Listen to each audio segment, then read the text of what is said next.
சட்டமன்ற தொகுதியில் போட்டியிடும் நாம் தமிழர் வேட்பாளர் அமுதா செங்கல்பட்டு அம்பேத்கர் சிலை அருகே பிரச்சாரத்தில் ஈடுபட்டார்.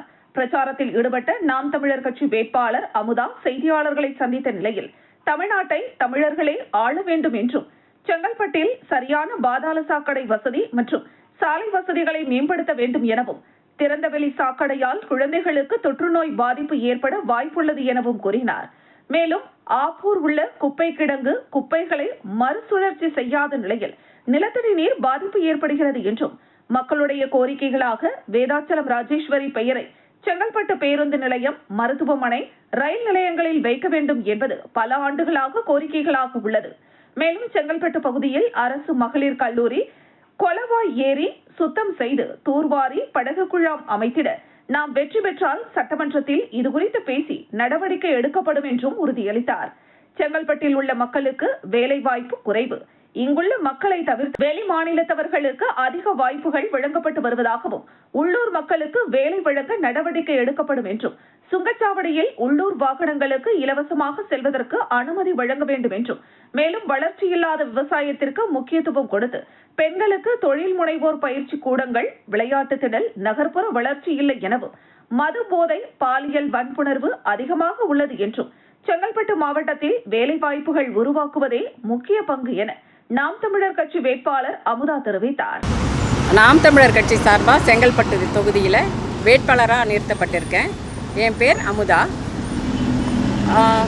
நாம் தமிழர் கட்சி கொள்கையை முன்னிறுத்தி இந்த தேர்தல் களத்தில் நாங்கள் நின்றுட்டுருக்கோம். தமிழ்நாட்டை தமிழரே ஆள வேண்டும் என்ற உன்னதமான ஒரு நோக்கத்திற்காக ஆரம்பிக்கப்பட்ட இந்த கட்சி இன்று அங்கீகரிக்கப்பட்ட கட்சியாக வளர்ந்து வந்திருக்கிறது. இந்த தேர்தலில் வெற்றி வாய்ப்புகளை நாங்கள் பறித்து செல்வோம் என்பது உறுதி.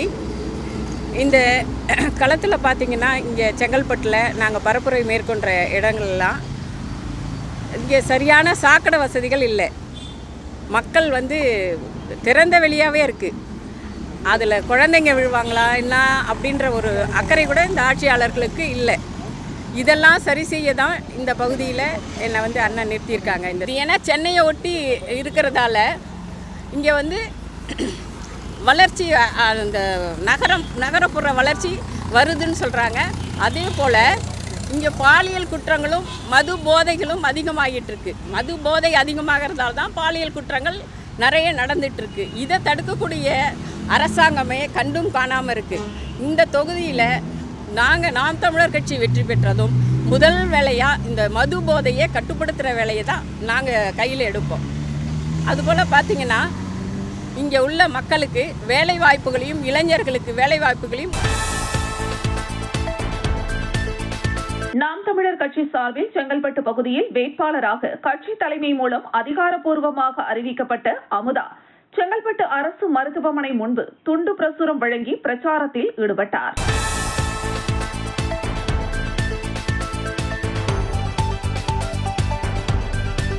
காஞ்சிபுரம் மாவட்டம் உத்தரமேரூர் தாலுகா பெருநகர் கிராமத்தில் அரசு மாதிரி பள்ளி செயல்பட்டு வருகிறது. இங்கு 2015, 2016 வருடங்களில் படித்த பள்ளி மாணவ மாணவிகள் சந்திப்பு நிகழ்வானது நடைபெற்றது. இதனையடுத்து 2015, 2016 ஆண்டு காலங்களில் படித்த பள்ளி மாணவ மாணவிகள், ஆசிரியர்கள் ஏராளமானோர் கலந்து கொண்டு ஒரு நாள் பள்ளி படிப்பு போன்று நிகழ்வுகளையும் நடத்தினர். விழாவிற்கு வருகை தந்த அனைவரையும் பள்ளி மாணவிகள் வரவேற்றனர். இதனைத் தொடர்ந்து பெருநகர் அரசு மாதிரி மேல்நிலை பள்ளிகளுக்கு மாணவிகள் சார்பாக நினைவு பரிசுகளும் வழங்கப்பட்டது. இந்த நிகழ்வில் ஆசிரியர்கள் தமிழ் ஆசிரியர் சுசிலா, ஆங்கில ஆசிரியர் சாந்தி முத்து, இயற்பியல் ஆசிரியர் ஏஞ்சல் சோஃபியா ராணி, உயிரியல் ஆசிரியர் ஜெயா, கனி பொறியியல் ஆசிரியர் வேல்பாரி, கணிதவியல் ஆசிரியர் கார்த்திகேயன் மற்றும் ஏராளமானோர் கலந்து கொண்டனர்.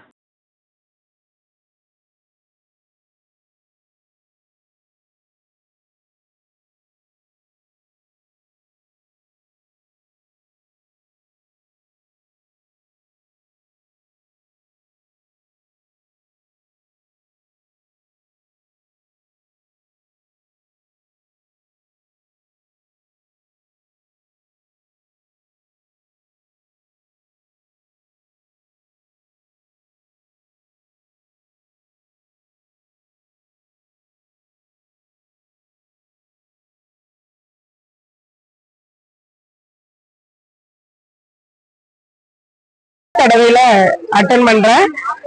இவ்வளவு தூரம் ஆசிரியர்களை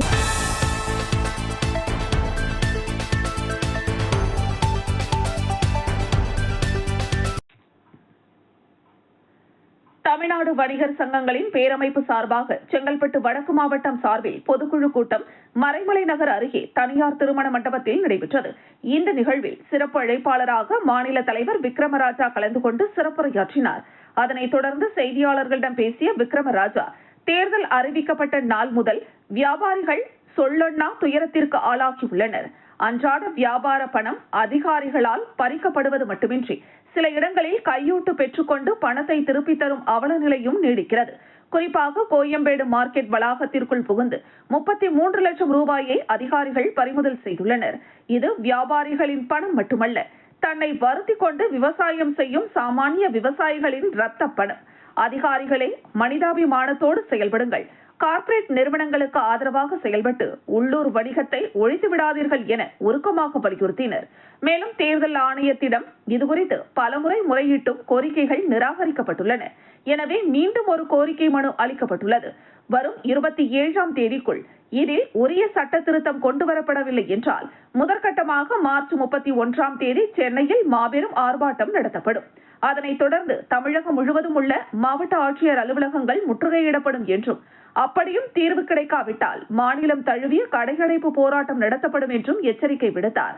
கேஸ் சிலிண்டர் தட்டுப்பாட்டை குறைத்து சிறு ஹோட்டல்கள் இயங்க மத்திய அரசு வழிவகை செய்ய வேண்டும். அதேபோல் டோல்கேட் கட்டண உயர்வு என்பது கடுகு, மிளகு, சீரகம் வரை அத்தியாவசிய பொருட்களின் விலையேற்றத்திற்கு வழிவகுக்கும். வாஜ்பாய் காலத்தில் மக்களுக்காக கொண்டுவரப்பட்ட டோல்கேட்டுகள் இன்று வணிக நிறுவனங்களாக மாறிவிட்டன. ஆண்டுக்கு ஒருமுறை கட்டணத்தை உயர்த்துவதை கைவிட்டு காலாவதியான டோல்கேட்டுகளை உடனடியாக அப்புறப்படுத்த வேண்டும் என பிரதமரை கேட்டுக்கொள்கிறோம் என்றனர். மேலும் நாங்கள் 2 முக்கிய கூட்டணிகளுக்கும் எங்களது கோரிக்கை மனுவை அளித்துள்ளோம். வணிகர்களின் நலனை யார் பாதுகாக்கிறார்களோ அவர்களுக்கு எங்களது முழு ஆதரவு இருக்கும். இந்த தேர்தலில் நாங்கள் வேட்பாளர்களாக போட்டியிடப் போவதில்லை, ஆனால் வாக்காளர்களாக இருந்து எங்களது பலத்தை காட்டுவோம் என திட்டவட்டமாக தெரிவித்தனர். இதில் செங்கல்பட்டு வடக்கு மாவட்ட தலைவர் இந்திரஜித், மாவட்ட தலைவர் துரைராஜ், மாவட்ட பொருளாளர் மன்சூர் அலி, உத்தரகுமார், மாநில துணைத் தலைவர், மாவட்ட துணைத் தலைவர் அல்லிமுத்து, மறைமலை நகர் தலைவர் ஜெயக்குமார், இளைஞரணி ஒருங்கிணைப்பாளர் ஜெகன் லோகநாதன், மாவட்ட இணைப்பு பாபு, முனியாண்டி, சத்யநாராயணன், பூட்டோ, பாண்டியன், நந்தகுமார், நேதாஜி, மணிகண்டன், அழகேசன், சங்கர், பிரபாகரன், பட்டாசு கடை ஆனந்தராஜ் மற்றும் மாவட்ட நிர்வாகிகள் அனைவரும் கலந்து கொண்டு சிறப்பித்தனர்.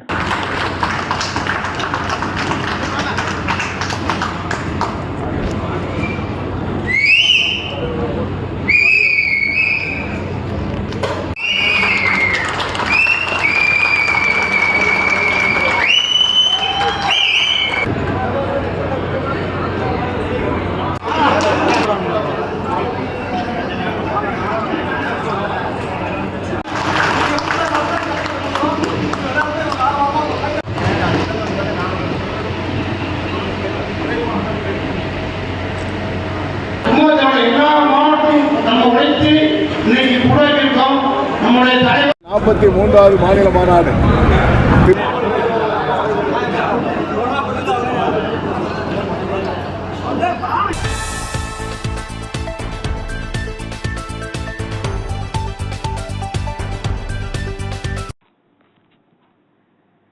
மதுரையில் நாடார் மகாஜன சங்கம் அரசியல் உரிமை கருத்தரங்கம், நாடார் மகளிர் அமைப்பினர் குத்துவிளக்கேற்றி நிகழ்ச்சியை தொடங்கி வைத்தனர். தமிழ்தாய் வாழ்த்துடன் தொடங்கிய இந்த கருத்தரங்கு நாடார் மகாஜன சங்க தலைவர் கரிகோல் ராஜ் தலைமை தாங்கி வரவேற்புரையாற்றினார். விழாவில் முக்கியஸ்தர்கள் அனைவரும் கலந்து கொண்டனர். நாடார் சமுதாய மக்கள் சந்திக்கும் சிக்கல்களுக்கு உரிய தீர்வு காணப்பட வேண்டும் என இந்த கருத்தரங்கில் நாடார் மகாசன சங்க நிர்வாகிகள், மண்டல தலைவர்கள், செயலாளர்கள் மற்றும் மாவட்ட நிர்வாகிகள் திரளாக கலந்து கொண்டு வலியுறுத்தியுள்ளனர். 5000 வாக்காளர் உள்ள தொகுதிகள் இருக்கிறது. இது இன்றைக்கு தமிழகத்தில் இருக்கின்ற அரசியல்வாதிகள் நாடார்கள் 15 எம்எல்ஏ தான் இருக்கும். எங்களுக்கு இந்த பிரதிநிதித்துவத்தை அதிகப்படுத்த வேண்டும் என்பதுதான் எங்களுடைய முதல் கோரிக்கையாக அரசியல் கட்சிகள் அனைத்துக்கும் வச்சு கொண்டிருக்கிறோம். அது நாங்கள் யாரும் சங்கத்தில் இருக்கிறவங்களுக்கு சீட்டு கேட்கலாம். உங்கள் கட்சியில் நேர்காணலுக்கு வந்திருக்கிறவர்கள் திமுகவில் இருப்பவர்களுக்கு திமுகவில் கொடுக்கலாம், குறிப்பாக தஞ்சையில் ஒரு காலம் பரிசுத்தனால் 3 தடவை சட்டமன்ற உறுப்பினராக இருந்தார். இப்பொழுது திமுகவில் ஒருவர் கூட நேர்காணலுக்கு சென்றிருக்கிறார். அதேபோல் அவர்களுக்கு நீங்கள் வாய்ப்பளிக்கலாம். மதுரையில் இதுவரையிலும் இவர்கள் வியாபாரிகள் நாடார்கள் இருக்கிறோம், இவ்வளவு தொழிலதிபர்கள் இருக்கிறோம், இவ்வளவு கல்வி நிலையங்கள் வைத்திருக்க எதிர்க்கட்சி தலைவர் சீமான், விஜய் 4 பேரிடமும் எங்களுடைய கோரிக்கைகளை மனுவை தர இருக்கிறோம். நாளை மறுநாள் இங்கிருந்து தேதி கேட்டு எங்கள் நிர்வாகிகள் அனைவரும் சேர்ந்துட்டு எல்லா கட்சிகளையும் இந்த கோரிக்கை வைக்கிறோம். எந்த கட்சியில் எங்களுக்கு சீட்டு அதிகம் கொடுத்தீங்கன்னா ஒரு இடத்துல இப்போ மதுரையில் ஒரே இடத்துல நின்றாங்கன்னா நாங்கள் எல்லோரும் ஒட்டுமொத்தமாக அந்த கேண்டிடேட்டுக்கு வேலை செய்வோம். விருப்பமெல்லாம் தாக்கல் கொடுத்துருக்காங்க. அந்த விருப்பம்னு அந்த கட்சியில் கொடுத்துருக்கிற நாடார்களுக்கு தான் கேட்கும், நாங்கள் யாருக்கும் கேட்கும். அந்த கட்சியில் இப்போ விருப்பம்னு பணம் கட்டியிருக்காங்களே, 25,000 ரூபா கட்டியிருக்காங்க. அந்த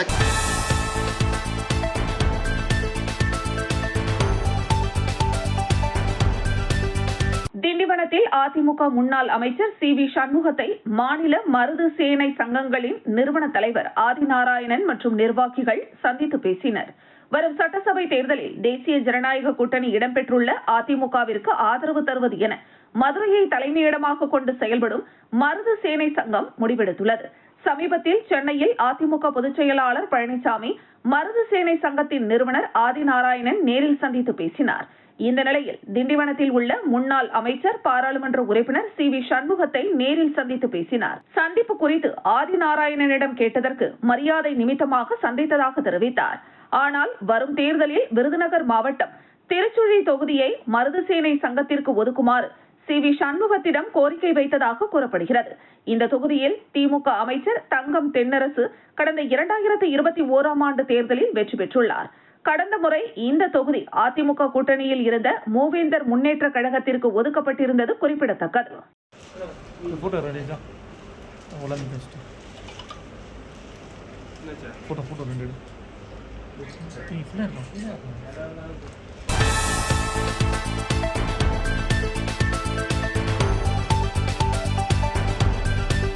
வருகிற 2026 சட்டமன்ற தேர்தலில் கடலூர் மாவட்டம் திட்டக்குடி தனி சட்டமன்ற தொகுதியில் போட்டியிட விடுதலை சிறுத்தைகள் கட்சியின் மகளிர் விடுதலை இயக்கத்தில் மாவட்ட செயலாளர் தமிழ்மொழி சென்னை அம்பேத்கர் திடலில் கட்சியின் தலைவர் தொல் திருமாவளவனிடம் நேரில் சென்று விருப்ப மனு அளித்தார்.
மயிலம் மலை மீது பிரசித்தி பெற்ற முருகன் கோவில் உள்ளது. இங்கு முருகப்பெருமான் வள்ளி தெய்வானையுடன் திருமண கோலத்தில் காட்சியளித்து வருகிறார்.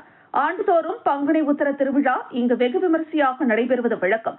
அதன்படி இந்த ஆண்டுக்கான பங்குனி உத்திர திருவிழா இன்று தொடங்கியது. இதையொட்டி அதிகாலை கோவில் நடை திறக்கப்பட்டு தொடர்ந்து மூலவர் முருகனுக்கு பால், தயிர், இளநீர் ஆகிய அபிஷேகம் செய்து தங்க கவசம் அணிந்து மலர் அலங்காரத்தில் வள்ளி தெய்வானையுடன் முருகன் பக்தர்களுக்கு அருள் பாலித்தார். இதைத் தொடர்ந்து உற்சவ மூர்த்திகளுக்கு அபிஷேக அலங்காரங்கள் செய்து பின்னர் காலை 5 மணி அளவில் வள்ளி தெய்வானையுடன் வெள்ளி கவசத்தில் விநாயகர், சண்டிகேஸ்வரர் ஆகியோர் பல்லக்கில் அங்குள்ள கொடிமரம் முன்பு எழுந்தருளி பின்னர் கொடிமரத்திற்கு சிறப்பு அபிஷேகம் நடைபெற்றது. தொடர்ந்து காலை 6 மணிக்கு அர்ச்சகர்கள் வேத மந்திரங்கள் முழங்க மயிலம் பொம்மபுர ஆதீனத்தின் 20ஆம் பட்ட ஸ்ரீ சிவஞான பாலய்ய சுவாமிகள் மயில் உருவம் பொறிக்கப்பட்ட துவாஜாரோகணம் எனும் கொடியை ஏற்றினார். அதைத் தொடர்ந்து இரவு சூரிய பிரபை வாகனத்தில் வள்ளி தெய்வானையுடன் முருகன் எழுந்தருளி மலைவள காட்சி நடைபெறுகிறது. 2ஆம் நாள் திருவிழாவான நாளை ஆட்டுக்கிடா வாகனத்திலும் 25ஆம் தேதி இரவு பூத வாகனத்திலும் 26ஆம் தேதி நாக வாகனத்திலும் 27ஆம் தேதி தங்கமயில் வாகனத்திலும் 28ஆம் தேதி வெள்ளி யானை வாகனத்திலும் 29ஆம் தேதி வெள்ளிமயில் வாகனத்திலும் 30ஆம் தேதி இரவு திருக்கல்யாணம் நடந்து வெள்ளி குதிரை வாகனத்தில் மலைவள காட்சி நடைபெறுகிறது. சிகர விழாவான தேரோட்டம் 31ஆம் தேதி காலை 6 மணிக்கு நடைபெறுகிறது. இதனைத் தொடர்ந்து ஏப்ரல் 1ஆம் தேதி தெப்ப உற்சவம், 2ஆம் தேதி முத்துப்பள்ளக்கு உற்சவம், 3ஆம் தேதி சண்டிகேஸ்வரர் உற்சவம் நடைபெறுகிறது. இதற்கான அனைத்து ஏற்பாடுகளையும் மயிலம் பொம்மபுர ஆதீனம் 20ஆம் பட்டம் சிவஞான பாலய சுவாமிகள் செய்து வருகின்றார். பக்தர்களின் வசதிக்காக முக்கிய திருவிழா நாட்களில் நகரங்களில் இருந்து அரசு பேருந்து இயக்கப்பட உள்ளது மற்றும் அவசர உதவிக்காக மயிலம் அரசு மருத்துவமனை சார்பில் மருத்துவ முகாம் செயல்படும். பக்தர்களின் பாதுகாப்புக்காக சுமார் 150 காவல்துறையினர் பாதுகாப்பு பணியில் ஈடுபட உள்ளனர்.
அடுத்த மேற்கு தாம்பரம் ஸ்ரீ சாய்ராம் கல்வி நிறுவனங்கள் மற்றும் ஐநா உலகளாவிய ஒப்பந்த நெட்வொர்க் இந்தியா இணைந்து நடத்தும் ESG மற்றும் நிலைத்தன்மை தலைமைத்துவ உச்சி மாநாடு ஸ்ரீ சாய்ராம் கல்வி குழும முதன்மை செயல் அதிகாரி சாய் பிரகாஷ் லியோமுத்து தலைமையில் கல்லூரி வளாகத்தில் உள்ள சிக்மா அரங்கில் நடைபெற்றது. நிகழ்ச்சியில் சிறப்பு விருந்தினர்களாக ஐநா பிரதிநிதிகள் கலந்து கொண்டு குத்துவிளக்கேற்றி நிகழ்ச்சியை துவக்கி வைத்தனர். ESG மற்றும் நிலைத்தன்மையில் SDG அதிர்வுகள் மீள்திறனை நோக்கிய செயல்பாட்டை விரிவுபடுத்துதல் என்பது இந்த உச்சி மாநாட்டின் முக்கிய கருப்பொருளாக அமைந்தது. ஐநா உலகளாவிய ஒப்பந்த நெட்வொர்க் இந்தியாவின் நிர்வாக இயக்குனர் ரத்னேஷ், துணைத் தலைவர்கள் தாக்கூர் பெர்வானி, சஞ்சீவ் குமார் மற்றும் உலகளாவிய தலைவர் அபிஷேக் ரஞ்சன், துணை இயக்குனர் டாக்டர் சோம்நாத் சிங் ஆகியோர் சிறப்பு விருந்தினர்களாக கலந்து கொண்டு சிறப்பித்தனர்.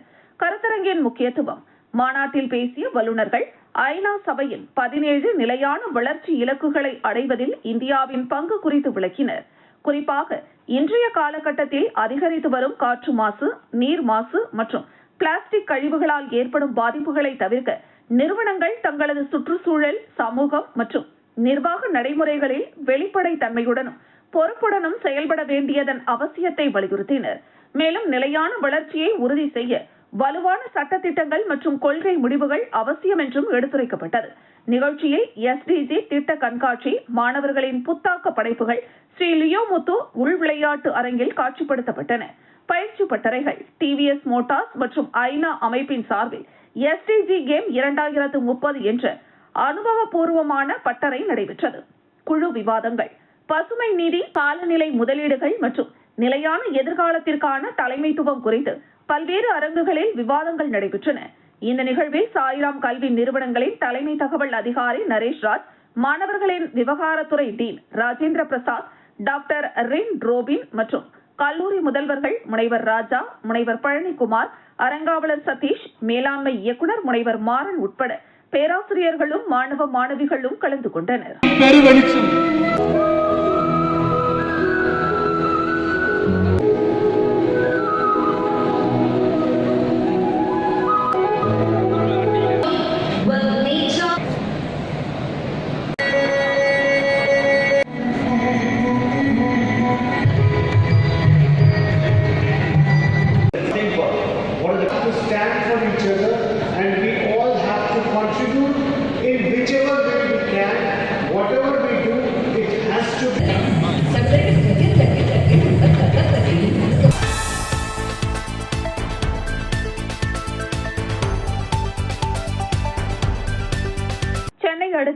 பல்லாவரம் சட்டமன்ற தொகுதி பம்மல் தெற்கு பகுதி 10வது வார்டு தமிழக வெற்றிக் கழகம் சார்பில் விசில் சின்னத்திற்கு வாக்கு சேகரிக்கும் நிகழ்ச்சி தெற்கு பகுதி பம்மல் மதன் தலைமையில் நடைபெற்றது. இதில் சிறப்பு அழைப்பாளராக மாவட்ட கழக செயலாளர் மின்னல்குமார் கலந்து கொண்டு பழைய பெரியபாளையத்தம்மன் ஆலயத்தில் பூஜை செய்து அம்மனை தரிசித்தும் அம்பேத்கர் திருவுருவ சிலைக்கு மலர் மாலை அணிவித்து வாக்கு சேகரிப்பை துவக்கினர். தனது நிர்வாகிகளுடன் பம்மல் கல்யாணபுரம் பகுதியில் உள்ள பொதுமக்களிடம் வீடு வீடாக சென்று தமிழக மகளிர் நலனுக்கான சிறப்பு திட்டங்கள் குறித்த துண்டு பிரசுரங்கள் வழங்கியும் விசில் சின்னத்திற்கு வாக்களிக்குமாறு கேட்டுக் கொண்டனர். வாக்கு சேகரிக்கும் போது இந்த முறை எங்களது வாக்கு விசில் சின்னத்திற்கே என்றும் சிறுவர்கள் தங்களது பெற்றோர்களிடம் விஜய் அண்ணாவிற்கு வாக்கு போட வேண்டும் என வலியுறுத்தினர். இதில் பம்மல் தெற்கு பகுதி தாவேகா நிர்வாகிகள் ராஜேந்திரன், மாதவன், வினோத், குமார், தியாகு, ஜான், சுமிதா, ராஜேஸ்வரி மாதவன், சாஜிதா பானு, சங்கீதா மோகன்ராஜ், மலர்விழி, வித்யா ஆகியோர் கலந்து கொண்டனர்.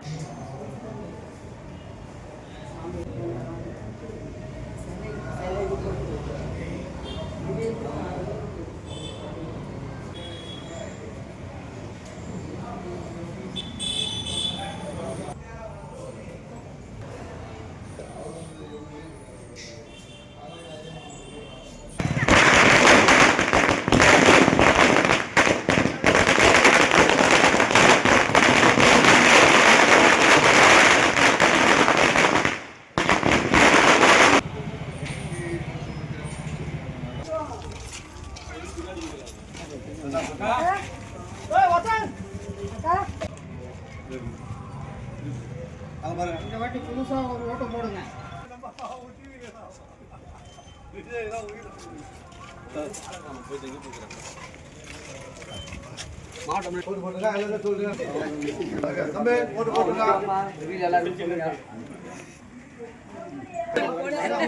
என் ஃப்ரெண்டு வீடு தான். வீட்டில் எல்லாருக்கும் சொல்லுங்க வாங்கி வாங்க.